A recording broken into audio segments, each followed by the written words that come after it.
Aloha belle âme, joie de te retrouver aujourd'hui pour un moment de partage. Je n'ai pas mon trépied, je suis dans un lieu de la nature que j'aime énormément ici sur l'île de Maui qui s'appelle Yao Valley. Alors c'est le week-end, il y a beaucoup de familles, donc je vais tâcher d'être assez rapide et concise pour ne pas avoir à tenir mon téléphone trop souvent. Tu m'excuses aussi, je ne suis pas seule, il y a la vie qui se déroule autour de moi et notamment nous avons déjà deux jeunes qui arrivent. Donc voilà, tu entendras peut-être du bruit autour de moi, mais reste concentré sur mon partage. Cette vidéo m'a été inspirée par mes équipes de lumière, comme toujours. J'ai reçu l'info pour tourner cette vidéo après les fêtes et on me parlait de l'importance de partager certains conditionnements qui peuvent sembler des normes sociétales qui sont admises comme le seul chemin des possibles, en tout cas pour une grande partie de la population. C'est le chemin normal, c'est la voie normale et cela pourrait sembler être quelque chose qui est accepté comme vrai. Pourtant, ces conditionnements de masse, ces normes sociétales nous éloignent ceux qui les suivent de leurs instincts et de leurs intuitions. Or, l'intuition et l'instinct et nos instincts sont notre boussole intérieure, sont notre GPS intérieur, sont notre golden compass, notre boussole d'or. Sans notre intuition et sans notre GPS intérieur, sans nos instincts, nous sommes un peu perdus, disons-le ainsi, dans tout ce chemin des possibles. Donc, l'instinct, c'est notre corps, c'est la sagesse de notre corps qui nous parle.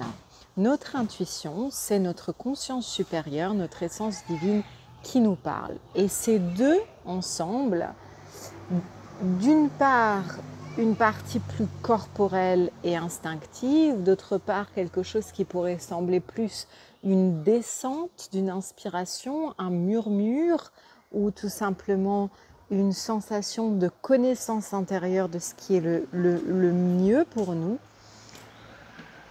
Ces deux forces motrices que tous les humains ont en potentiel en eux sont extrêmement importantes pour que nous puissions suivre non seulement le chemin de notre plus belle destinée, mais également vivre une vie plus fluide. Okay ? Or, il y a beaucoup d'humains qui n'écoutent pas leur intuition et qui se sont complètement déconnectés de leurs instincts, et certaines normes sociétales contribuent à cet oubli et à cet éloignement de ce GPS intérieur, de cette boussole intérieure. Aujourd'hui, je vais te parler ici de ces 7 conditionnements qui sont un exemple, puisqu'il y en a une multitude d'autres. Mais voilà ceux qui me sont venus, qui m'ont été murmurés en cette période. Une petite fille qui est là. Alors le premier d'entre eux, c'est comment faire la fête. Comment se rassembler, comment s'amuser ensemble. Surtout à l'approche des fêtes et pendant cette période des fêtes, nous voyons beaucoup de personnes qui se rassemblent autour d'une table, qui mangent beaucoup et qui boivent beaucoup et souvent de l'alcool. Souvent se mettent une pression incroyable pendant cette période des fêtes et en plus mangent n'importe quoi, boivent n'importe quoi et se sentent souvent mal pendant des semaines après, etc., etc. Donc, le calendrier grégorien, dans le calendrier grégorien, nous avons assumé que la nouvelle année commençait le 1er janvier. Toutes ces normes conventionnelles nous ont éloignés de plus en plus de la véritable raison des fêtes de la lumière, etc. Et aujourd'hui, ce temps des fêtes est plus devenu un moment de surconsommation qu'autre chose. Et les humains ont de plus en plus perdu la capacité à s'amuser, à se rassembler ensemble sans que ce soit autour d'une table à faire des excès. Donc voilà, ceci n'est pas un jugement, c'est une invitation à peut-être revoir la façon de se rassembler et de partager ensemble si toi aussi, pendant les fêtes, tu sens que de plus en plus cela ne te convient pas, sache que tu n'es pas obligé de faire ça comme cela. Deuxième conditionnement, ce sont certaines formules de politesse. Moi, j'ai entendu beaucoup de personnes, notamment pendant cette période-là, me dire « en plus, pour être poli, il fallait que je reste jusqu'à la fin ». Toutes ces formules de politesse qui nous ont été inculquées depuis tout petit, qui nous empêchent encore une fois d'écouter nos instincts, d'écouter notre intuition, qui nous indique quand il est temps pour nous de nous retirer pour que nous puissions maintenir notre taux vibratoire équilibré et que nous puissions continuer à nous sentir bien. Or, si ton corps, ton intuition te dit ça suffit pour toi, tu as besoin d'aller là-bas, là-bas ou tout simplement de passer un moment seul et qu'à chaque fois tu n'écoutes pas, de plus en plus, cela va être difficile pour toi d'entendre ces impulsions puisque tu vas t'en déconnecter de plus en plus. Donc j'ai envie de nous inviter à mettre toutes ces formules de politesse à la poubelle puisque pour moi, la véritable politesse, si on peut dire ça ainsi, c'est d'être vrai, c'est d'être juste avec nous-mêmes et avec les autres et de pouvoir exprimer notre parole authentique aux personnes qui nous entourent et de leur dire voilà, pour moi est venu le moment de m'en aller. Et les personnes qui sont à même de partager avec nous et de nous comprendre savent très bien que cela n'a rien à voir avec l'amour que l'on a pour elles ou que l'on porte pour elles en nos cœurs, mais c'est simplement qu'on se donne la possibilité de s'écouter. Et lorsque nous-mêmes, on s'autorise à rayonner cela et à partager à l'autre notre écoute intérieure, on donne également à l'autre l'autorisation d'être lui-même avec nous et de pouvoir se révéler. Et cela enlève vraiment beaucoup de poids, de conditionnement et souvent des relations qui sont basées sur de la politesse, sur du faire semblant, sur du vouloir faire plaisir. Et ceci n'est pas du tout notre vérité la plus authentique. Donc, troisième conditionnement dont j'aurais envie de parler aussi, c'est ce fameux faire plaisir. Vouloir faire plaisir à l'autre qui part souvent d'une volonté d'être aimé, d'être accepté, la peur du rejet, la peur de l'abandon, plutôt que d'une réelle disponibilité intérieure ou d'un véritable élan. Donc j'ai envie de t'inviter, si le faire plaisir à autrui te coûte, si le faire plaisir à autrui fait que tu ne te sens pas bien, jette à la poubelle le faire plaisir. Bien sûr que parfois, nous avons des élans spontanés de surprendre les gens qu'on aime, d'être là pour eux dans des moments difficiles. Mais lorsque c'est juste pour nous, on se sent bien quand on le fait et on ne se sent pas dévitalisé. Donc, si ton faire plaisir te dévitalise, je t'invite sincèrement à revoir tes priorités. Autre conditionnement de masse qu'on nous inculque depuis tout petit, c'est comment manger et à quelle heure manger. On nous a beaucoup appris qu'il fallait faire 3 repas par jour, petit déjeuner, déjeuner et dîner à des heures fixes et cela encore une fois nous coupe de nos instincts corporels. Notre corps sait quand il a faim et lorsqu'on l'écoute, il nous dit exactement quoi manger et ce qui est bon pour lui. Certains appelleront cela de l'alimentation intuitive. Or, quand tu commences à manger mentalement, c'est-à-dire tu manges parce que c'est l'heure de manger, ou tu manges quelque chose parce qu'on t'a dit que c'était bon pour toi, ou si tu suis le schéma classique de la pyramide alimentaire et tous ces conditionnements de masse, de fortes chances que tu sois aujourd'hui vraiment loin de tes instincts. Et là, je vais t'inviter pour récupérer cet instinct du corps et cette intelligence du corps, d'arrêter de manger quand tu n'as pas faim, de juste manger quand tu as faim, les bonnes quantités, ne pas aller au-delà de ce que tu as besoin et aussi de demander à ton corps ce dont il a besoin. Si on ne t'avait jamais appris comment manger, on ne t'avait pas dit ça c'est bon, ça c'est mauvais, qu'est-ce que tu souhaiterais vraiment manger? Et aussi, je vais t'inviter également à retirer de ton alimentation les aliments transformés, puisque tout ce qui est à base de sucre raffiné et de sel raffiné est extrêmement addictif et ne crée que des cycles d'addiction, du sucre qui va demander encore plus de sucre, de l'alcool qui va demander encore plus d'alcool, des substances comme le café qui vont en demander toujours plus et toujours plus, etc. Donc, se rapprocher de nos instincts, c'est se réapproprier la grande intelligence du corps. J'ai envie de souligner que la grande intelligence du corps est la même intelligence cosmique qui fait que le soleil se lève chaque jour, qui fait que le courant des rivières sait exactement dans quelle direction aller, qui fait qu'une fleur s'épanouit, etc., etc. Lorsque tu te coupes de cette intelligence, tu te coupes de ton flot d'abondance, tu te coupes de la possibilité de vivre ta plus belle expérience de la réalité et de vivre harmonieusement. Donc le conditionnement de l'alimentation est également immense et j'avais envie de le faire référence ici. Autre chose, autre conditionnement de masse qu'on nous apprend beaucoup, c'est tout ce qui concerne la mort, les funérailles, etc. Malheureusement, dans nos sociétés occidentales, la mort est quelque chose de très tabou, vu comme quelque chose de très négatif et souvent qui porte une connotation très dramatique. Pourquoi ? Parce que on ne nous apprend pas ce que c'est la mort, on ne nous apprend pas comment l'âme quitte le corps physique, qu'est-ce qui se passe au-delà du voile, qu'est-ce qui se passe lorsque le corps physique retourne à la terre et devient le sol pour nos descendants et quand notre âme rejoint les éthers, rejoint le cosmos de là où elle est venue. En Asie, dans les sociétés orientales, cela est plus facilement répandu depuis l'enfance, donc il y a une certaine paix qui émane autour de la mort et les funérailles sont célébrées totalement autrement. Lorsqu'une âme quitte son corps, il est important de la soutenir à travers des cérémonies, à travers des chants, pour l'aider à trouver son chemin vers la lumière. Or, lorsque l'on plonge dans le dramatisme, lorsque dans un funérail on se rassemble et que tout le monde pleure et pleure et pleure, de façon inconsciente bien sûr, cela retient souvent l'âme entre deux dimensions et l'empêche d'ascensionner. Cela n'est pas du tout soutenant pour l'âme qui quitte le corps physique.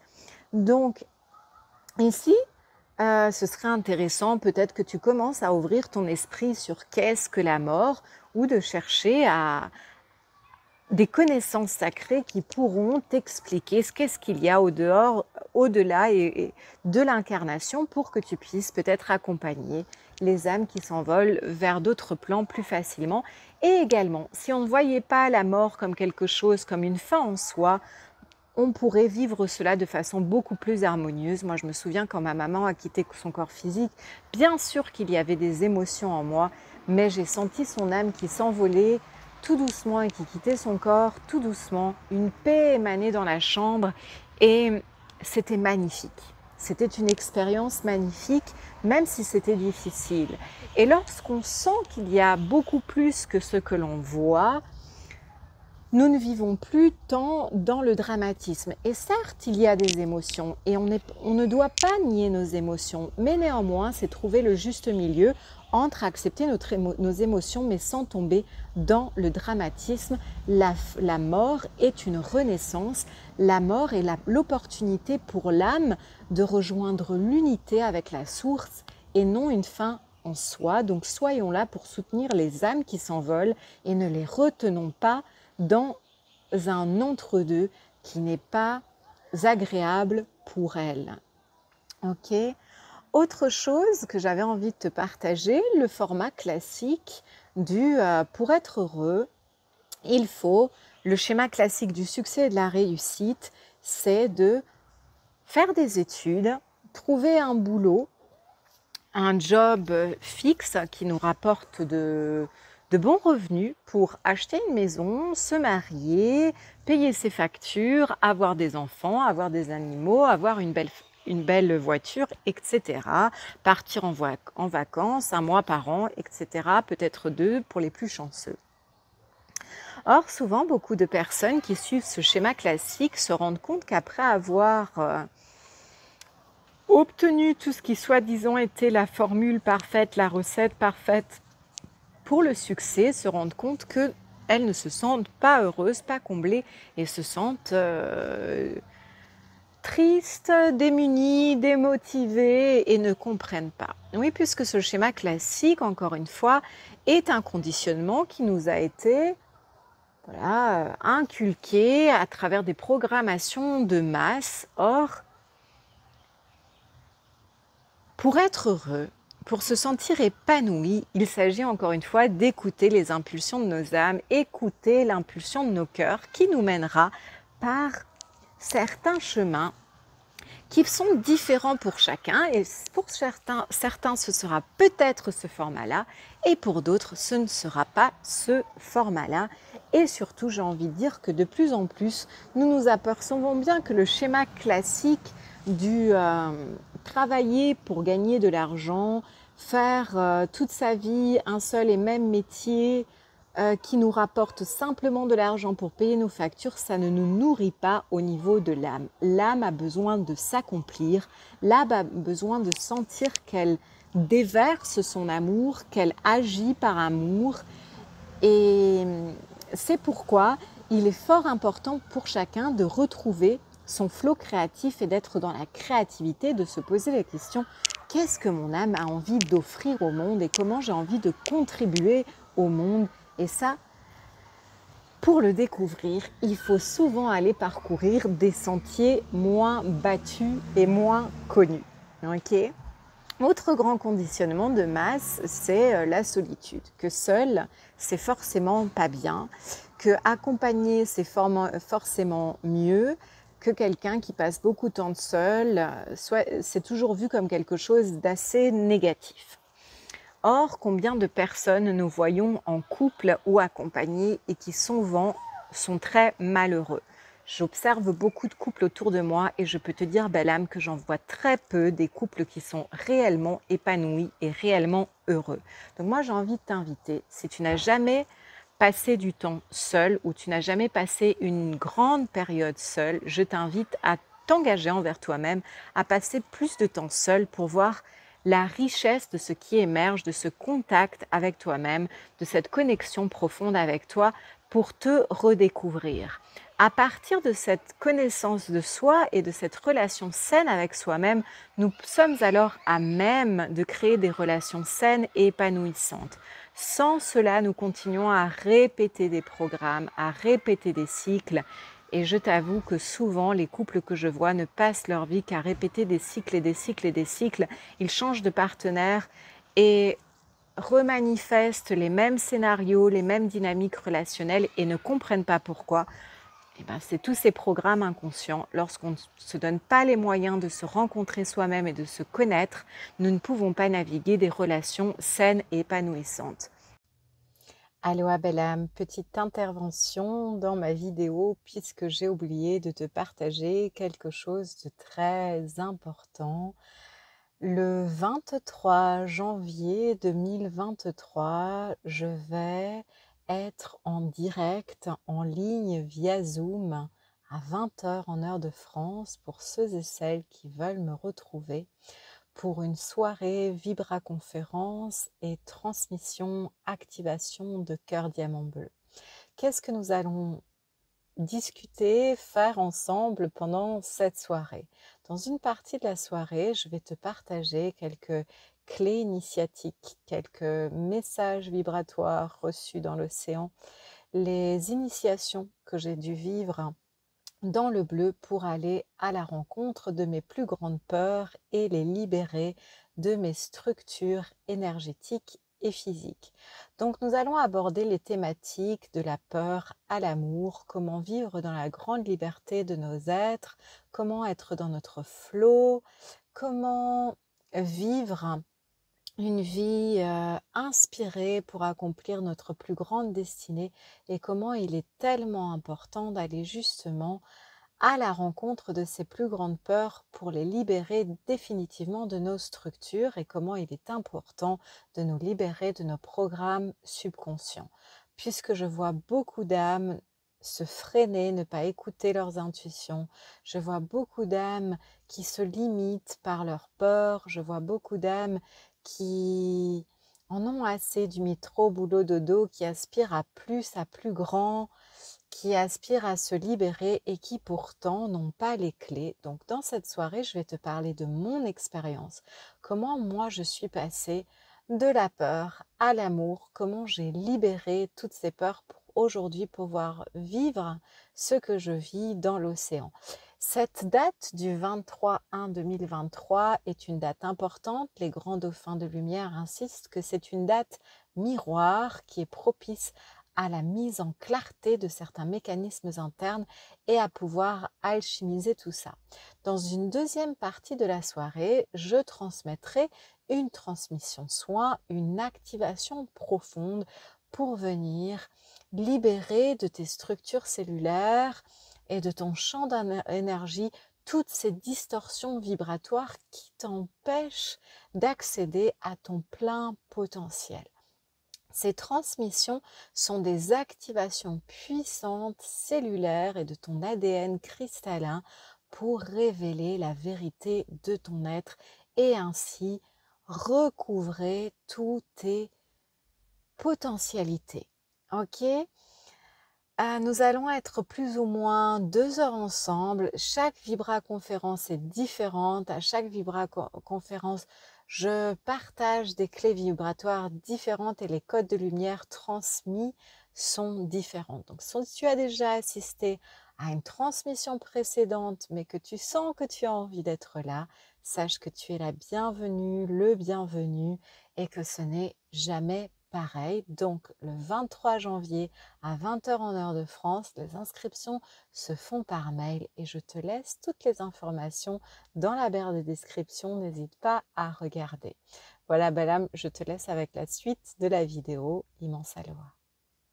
Le plus important, c'est d'être heureux et si à deux, tu n'es pas heureux, ne te retiens pas et accepte de te rencontrer.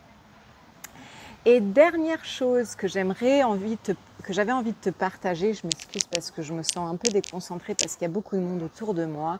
Il y a encore 2 choses, il y a même un proverbe pour le conditionnement dont je vais te parler qui est la curiosité est un vilain défaut. Or, moi j'aurais envie d'insister que la curiosité d'esprit, pas la curiosité en mode commérage, mais la curiosité d'esprit est quelque chose d'extrêmement enrichissant. Savoir se poser les vraies bonnes questions, comme j'ai l'habitude de dire, savoir se questionner soi-même, questionner nos croyances, questionner nos systèmes de pensée, questionner nos émotions, questionner nos perceptions, est extrêmement enrichissant pour pouvoir grandir et pour pouvoir évoluer. Mais également, savoir poser des questions intéressantes aux personnes, aux êtres que l'on croise, savoir avoir la curiosité d'esprit pour se poser la question pourquoi quelqu'un qui pense différemment de moi pense comme ça, ou par exemple comment un écrivain a trouvé l'inspiration pour écrire son livre, comment un grand sage a vécu sa vie, comment une personne qui est inspirante ou qui vibre quelque chose de positif, quelles sont les pratiques que cette personne développe, comment un milliardaire a pu créer son abondance sacrée, etc., etc. Puisque dans ce contact, avec cette curiosité d'esprit, avec se poser ces bonnes questions, on s'ouvre à apprendre. Or, lorsqu'on reste trop fermé ou quand on n'est pas assez curieux d'esprit ou quand on rejette tout ce qui est différent de nous, lorsqu'on se ferme à des perspectives différentes des nôtres, il y a stagnation, il n'y a pas opportunité d'expansion. Souvent les personnes, lorsqu'elles croisent quelqu'un de différent, alors soit elles vont juger, étiqueter, il est perché, il est fou, il est folle, il a eu de la chance, il a eu ceci, il a eu cela. Non, les personnes extraordinaires, j'ai envie de dire ça comme ça, se sont donné les moyens pour vivre une vie extraordinaire. Et ça passe par des choix de vie et savoir poser les bonnes questions, être intéressé, être curieux, cela nous permet d'apprendre. Lorsque dans une conversation, moi je suis face à quelqu'un où je suis en train de lui partager quelque chose et la personne, même avant que j'ai fini ma phrase, me dit « Oh je sais, oh je sais, oh je sais ». Moi je vois ça comme une barrière que l'ego pose pour se donner des excuses à ne pas écouter et à ne pas choisir autre chose, à choisir de grandir et reste enfermé dans la stagnation. Donc je t'invite sincèrement à développer la curiosité d'esprit la curiosité d'esprit saine et joyeuse qui est extrêmement enrichissante. Et pour terminer, autre grand conditionnement de masse que l'on nous impose tout de suite à l'enfance, c'est penser petit, penser linéaire et ne pas rêver grand et ne pas rêvasser. Combien de fois à l'école tu as entendu « arrête de rêvasser » ou « reviens à la réalité ». On nous a inculqué certains schémas de pensée qu'il faut forcément agir comme ça pour obtenir un résultat comme ceci. Tu vois, comme les enseignants qui, il faut forcément que tu expliques comment tu as trouvé la résolution à un problème. Or, nous sommes des êtres depuis très petits, très liés à l'imaginaire. Nous sommes des êtres qui, tout petits, imaginions beaucoup, passions beaucoup de temps à rêvasser. Pourquoi? Parce que les enfants sont encore connectés à la sagesse universelle lorsqu'ils n'ont pas encore été conditionnés.